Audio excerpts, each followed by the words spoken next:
The innovative metal casting process of the future is here today. Lost foam casting has been slow to develop, but is finally a technical and commercial success. The name lost foam refers to the process of creating a foam model of the casting and then replacing the foam with molten metal. The process begins with polymer beads, which must be expanded to a controlled low density for molding. The beads as purchased have a cellular structure and contain a gas or blowing agent, usually pentane. In a pre-expander, steam is used to heat the beads, softening the polymer and expanding the gas. Control of density and bead distribution is critical in this operation. After pre-expansion, the beads must be stored for stabilization before use in molding. A distribution system delivers beads from storage to the molding machines. Tooling mounted in a molding machine provides a cavity in the shape of the casting or a portion of the casting. The preheated cavity is completely filled with beads through fill guns. Steam is again used for heat and now enters the cavity through vents and further heats the tool from the backside. This causes the beads to expand into the voids and to fuse together. The fused foam and the tool are cooled by water and vacuum to allow the foam to be removed from the tool. Tooling is typically machined polished aluminum, producing very precise dimensions, and an unusual but smooth surface finish with precise detail. The tooling is exposed to only non-abrasive beads and steam temperatures, and usually maintains surface finish and original dimensional accuracy throughout an extremely long life.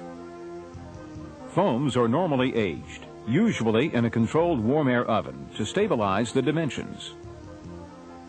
Foams can be molded in one piece, sometimes using movable pulls.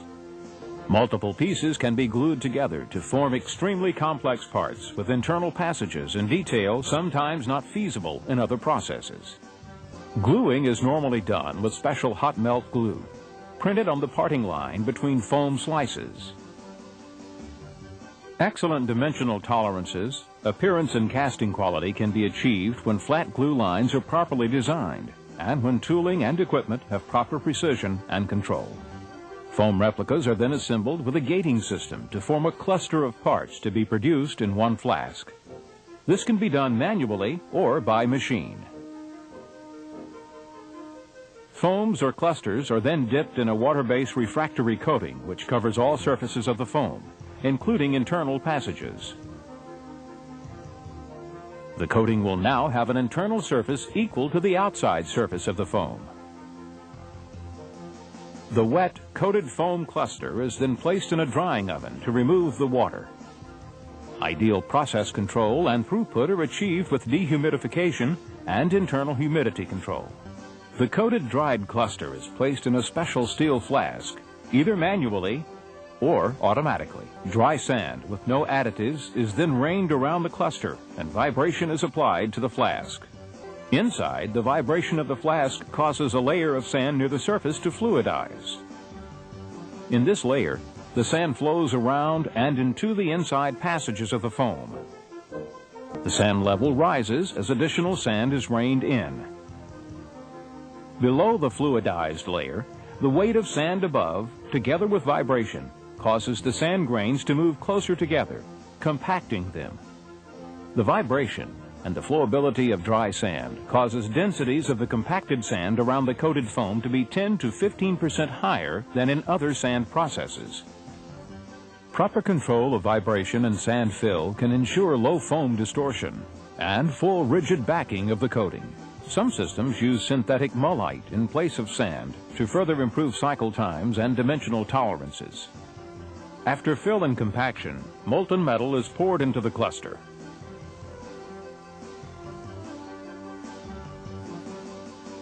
As the liquid metal moves inside the coating, the heat energy causes the foam to liquefy, evaporate, and break down chemically.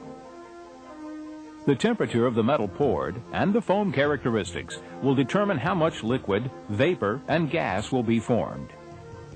Special coatings have now been developed for various types of castings, which have capillary action to absorb liquids, as well as permeability to allow passage of vapors and gases.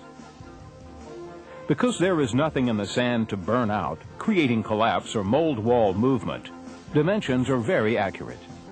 After the poured cluster is allowed to solidify, the flask can be simply tipped over and the unbonded sand flows out. No additional violent shakeout or core removal are necessary.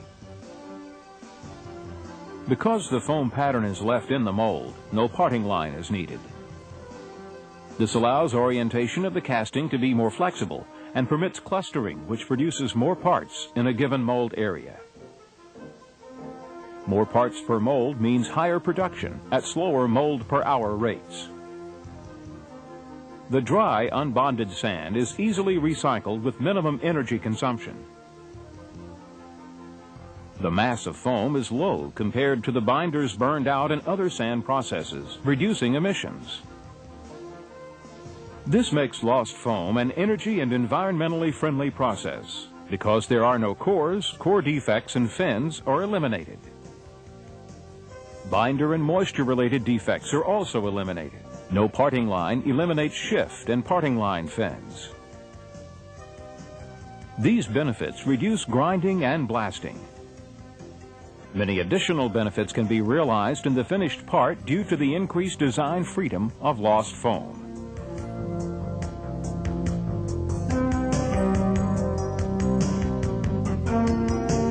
Much of the standard foundry work includes draft and fillets that has been traditionally put on parts. In lost foam, we start without that, and therefore the foundry produces a lower weight casting because we're not adding the draft fillets and things that we traditionally do.